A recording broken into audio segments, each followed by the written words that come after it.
I've often told people that I don't care about future generations of Americans. And some people are shocked when I tell them that.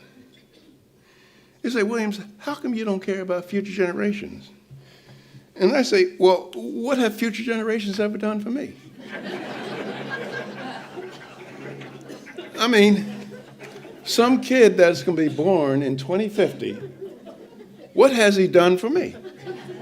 And if he hasn't done anything for me, how then am I obliged to do anything for him? Where's the quid pro quo? But however, if you watch my actual behavior, it would belie that sentiment. A number of years ago, I planted seedlings on my property. Now, when those trees reach their full maturity, I'll be dead. There'll be some 20, 50 kid swinging my tree, eating my apples, my pears. Mrs. Williams, she made extensive improvements to the house. Beautiful sunroom. And that sunroom is going to outlast us. And there'll be some 20, 50 kid tracking mud in my sunroom. Now, what's at least some of the motivation of my sacrificing current consumption to benefit a future generation? Well, it's very easy. The nicer my house is, the longer it will provide housing services, what? The higher the price I get when I go to sell it.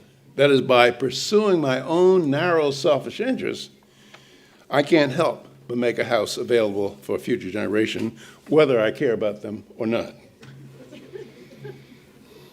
Let me give you another example. You people look like nice people. I don't know whether you're nice or what. But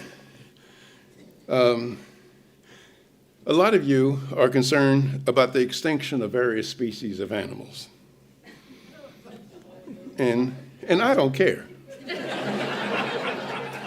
And it's a practical matter. I mean, according to scientists, biologists, 94% of everything that has ever lived on Earth is now extinct.